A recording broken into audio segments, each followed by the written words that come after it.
Good morning, or good evening for me. I'm dressed rather casually today, and that's okay, because your project today is kind of casual.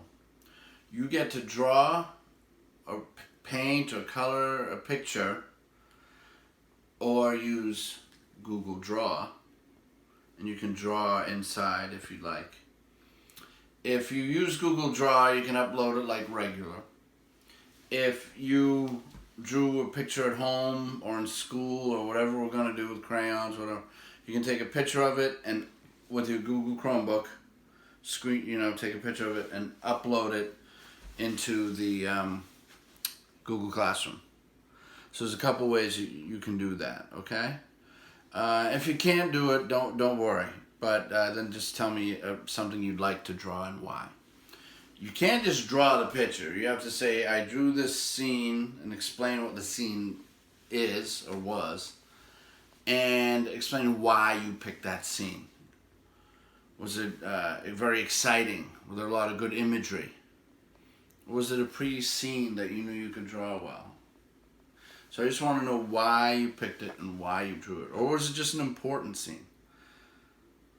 Alright, so do that. It's kind of a fun assignment today. But it's still about reading. So do the best you can. And I am not the art teacher. I am not grading how well you do at art. Okay? This is kind of let you have some fun and learn at the same time. Alright, so let's get back to our book, which I forgot to set up. Oh. I think I know where we left off. Do you remember? No. I wish we could pause the videos. We're after. It stopped when it said halt, right? Yeah. Yeah. When he sees the corporal. Sorry about this delay. Yes. Yeah. Okay, here we go. All right. It was the corporal. Halt! Oh, God.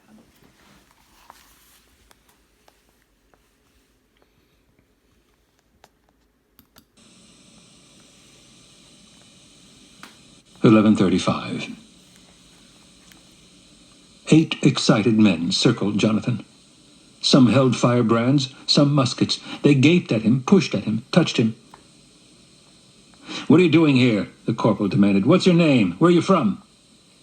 "He was with us at the tavern," cried one of the men. "He's the missing one, the one that ran, the one those Hessians were after." The corporal snatched a burning stick from one of the men and brought it close. Jonathan felt the heat on his face. For a moment the corporal stared at him, his own face mask-like. Then he pulled back the flame. "Where were you?" he said sharply. Jonathan, exhausted, tongue-tied, took a quick look about the group of faces. They were all from the morning's fighting. 2 of the men were bandaged. Jonathan held the boy tighter. "I asked you where you were," the corporal repeated harshly. "Up the road," began Jonathan, struggling against his rising tears. "And when the fighting happened, when we were retreating, I ran. 3 of the Hessians caught me, made me prisoner. Only," he fumbled for words, "I escaped." "Who's that?" the corporal wanted to know, pointing to the boy whom Jonathan was still holding. "Where does he come from?" Jonathan felt as if the question was an accusation. "They took me to a place," he said, "a house." He was finding it difficult to explain. "And he was there. I've been carrying him for a while. I have to put him down. I'm hungry." The men, muttering words of encouragement, stepped away, allowing Jonathan to walk between them toward the fire. There, Jonathan carefully eased the boy down. The boy awoke with a start. Frightened, he stared at all the peering faces, refusing to let go of Jonathan. To keep him calm, Jonathan sat down at his side, aware mostly of his own great weariness. Once again the men, curious, pressed close. "Here you go," said one of them, reaching out a hand and offering him Johnny cake. Jonathan gratefully took it, broke off a piece for the boy, then greedily devoured his own portion. The corporal squatted directly in front of Jonathan. "Those 3 soldiers," he said with barely suppressed urgency. "I need to know where you were with them." Jonathan, not wanting to talk, thankful to be among friends, but knowing he must answer, tried to push away his fatigue. He looked up at the corporal. "Back there some?" he said. "How far?" Jonathan shook his head. "Not sure. I've been walking a time. I didn't know what they were going to do to me. At first I thought they'd kill me. They kept me on a rope. I couldn't get away, not till they fell asleep. They don't speak any English. They don't, not one word. I couldn't understand what they were saying. Nothing. I had to guess. It sounded bad." He took a deep breath, glancing around the circle to gauge the reaction. The men seemed concerned, kindly. His eyes came back to the corporal. Taking a breath, he continued. "I was sure I saw you on the road before," he said, "in all that fog. Didn't you see me? I was right there with them, on the rope, so I couldn't get away. I couldn't." He felt like he wanted to cry again and didn't know why. "I wanted to call out to you." The corporal's face was blank. Jonathan couldn't tell what he was thinking. "I did see you," the corporal said slowly, "but I was alone. There was nothing I could do. Go on, tell the rest." Jonathan closed his eyes and shook his head to clear his mind. "We went farther after that," he continued, "till we found the house. It was a cow needing to be milked that led us there. I milked her. They were trusting me by then," he confessed. "Worst fog I ever did see. You couldn't tell which way to go. Later on they tied me up again. I slipped the knot." He looked up, grateful for the rapt attention the men were giving him. He studied the corporal's face again. It had changed. There was a look of suspicion. "That house," said the corporal carefully. "Is that where you found the boy?" Jonathan nodded. "Anyone else there?" Jonathan had begun to doze off. He jerked free of the drowsiness. "What?" "I asked you, was anyone else there?" Jonathan looked about. Something had happened. He didn't understand what. Was it something he had said?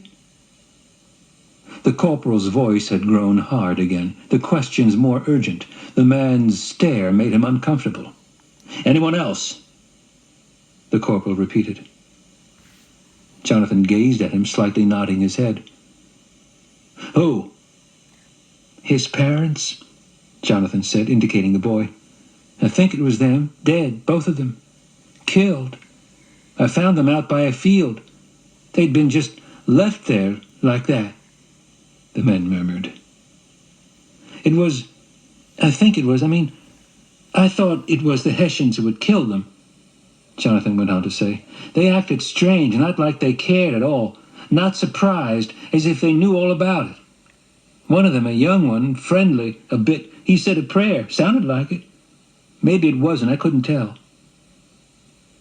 Now that he spoke about it, what he thought had happened no longer seemed so clear in his mind. He nodded toward the boy. "I kept asking him about what happened lots of times, but he wouldn't say, not a word. Anyway, I buried them. Thought it was right." Jonathan looked up and around. They were all staring at him. No one said a word. Some shifted uneasily. "What happened?" asked Jonathan after a moment. "What happened when we were fighting?" He lowered his voice. "They licked us right bad, didn't they?" "Nothing like," replied one of the men quickly. "More them than us got beat. Nope, not us."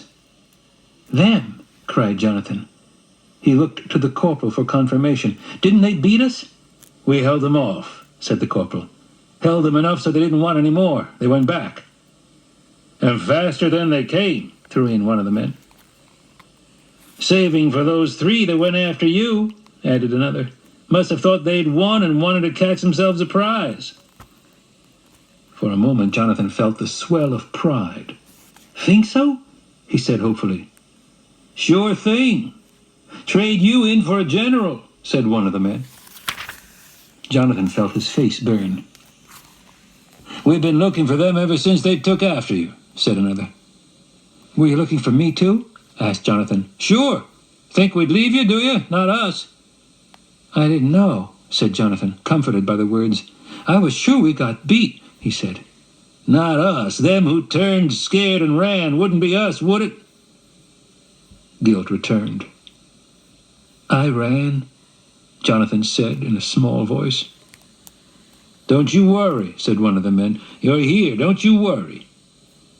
The corporal, still squatting before him, reached out and shook his shoulder to get his attention. "Those 3 soldiers," he asked, "where are they now?" "At the house," said Jonathan, trying to bring his thoughts and feelings together. "By jingo, we can get them now," cried one of the men. "How far was that?" he asked. "I don't know," replied Jonathan. "It was all so dark when I left. It's down the road, son. That's all I know. I don't know any more." He wanted to stop, to sleep, and go no farther. But the questions only came faster than before. "They know we're looking for them? They expecting us to show up?" Jonathan couldn't answer. He felt dizzy. The corporal put out a hand and cupped Jonathan's chin, turning his head so he would get all of his attention. "Did they post a guard?" he asked. "No," Jonathan answered. "We can get them then easy," insisted someone. "He can lead us, nothing to it." "When you left them," continued the corporal, paying no attention to anyone else, "what were they doing?" "Sleeping," said Jonathan. Suddenly he remembered. "I tried to kill them," he said, his voice faltering. "I really did, but I couldn't. I just couldn't." Jonathan glanced at the boy whose eyes were on the corporal. He was trembling, and Jonathan wondered why. "What happened to your gun?" the corporal asked. "I couldn't carry it and him," said Jonathan, feeling embarrassed. "I just couldn't." He shook his head. "I thought they had us licked bad. I really did." He looked up at the men and then at the corporal whose eyes were still fixed on him.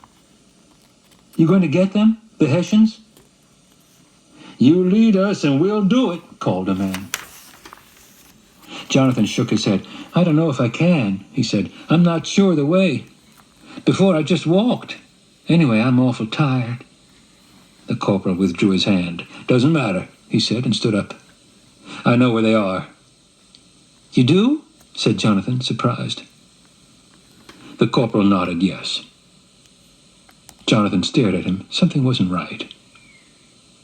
A small curl of suspicion began to twist inside Jonathan's stomach. The boy was still staring up at the corporal, his face now full of fear. Jonathan waited for someone to speak. When no one did, he said, "How come?" "How come what?" returned the corporal. "How come you know where they are?" asked Jonathan with a shaking voice. "You said you didn't do anything when you saw us. Did you follow?" The corporal shifted about as if the answer hung somewhere in the air. He said nothing. Jonathan's unease continued to grow. He was completely awake now, and he studied the faces of the men. The smiles of a few moments before were gone. The men were nervously waiting for the corporal to speak. "Did you follow?" repeated Jonathan, suddenly not sure he wanted the answer. The corporal moved his head sharply, raking his eyes along the faces of the men. Then he looked down and gazed at Jonathan. "I was there," he said. "At that house?" "Yes." "When?" "Before." "What do you mean, before?" "Last night." "I don't understand," said Jonathan, struggling against the monstrous idea that had formed in his mind.